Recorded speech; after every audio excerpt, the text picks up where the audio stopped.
What's up, everyone? It's Dr. Girdwood, and today I'm in the Alvin D. Loving Cultural Center at the University of Michigan, Flint. Dr. Alvin D. Loving Sr. was one of the founding faculty members of the University of Michigan, Flint when it started in 1956. Dr. Loving did many great things. He became a full professor of education at the University of Michigan, Ann Arbor, and this cultural center at U of M Flint is named after him. I'm in the Cultural Center today to talk about what else? Culture.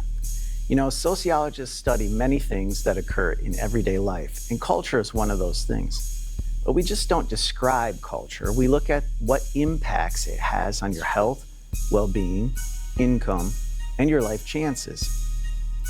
Sociologists study culture scientifically, just like we study any other social phenomenon.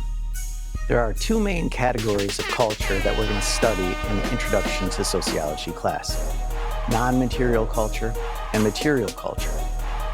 Non-material culture consists of norms, beliefs, and values. In other words, things that you can't hold in your hands. Material culture includes tools, devices, and products, things that you can hold in your hands. Material culture includes things like paintings, artifacts, tools, and other things you're probably most familiar with seeing in museums. Non-material culture, those norms, beliefs, and values that we have, includes things called mores and folkways. Mores are commonly held beliefs, and folkways are rules of behavior. Values are those intangible things that in society we believe are good, desirable, and important. Beliefs are basically things that we think are true. Culture also includes symbols, which are anything that can hold the same meaning between two people. Subcultures are just smaller cultures that exist within larger cultures. Multiculturalism is this idea that we respect subcultures within the larger culture. And counterculture is the group within society that doesn't like the rules, norms, beliefs, and values of the broader society. You probably see the word culture out in your daily life a lot. In fact, it's right here in the Cultural Center, and Flint has a Flint Cultural Center. So the question is, who determines what culture is?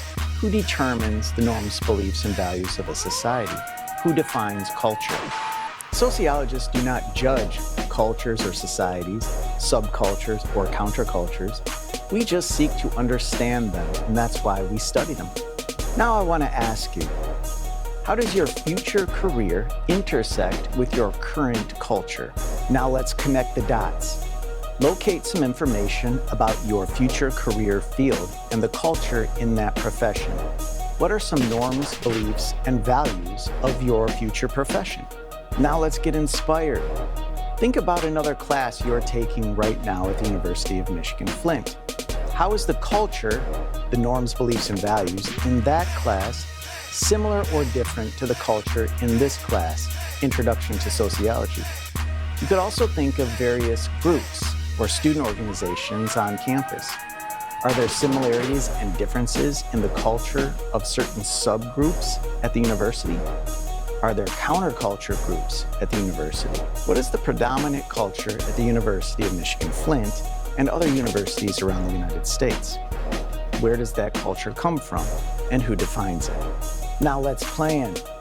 Pretend you are interviewing for a job in your future career field. What is the culture of that profession? What would you wear to the interview?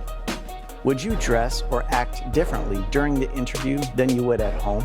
Do you dress or act differently in college than you do at home? How do you think college culture is preparing you for your future career field? Write it down and share it. Thank you for taking the time to learn more about culture today with me in the Alvin D. Loving Cultural Center. I'm Dr. Girdwood. I'll see you next time. And remember, sociology lives in Flint.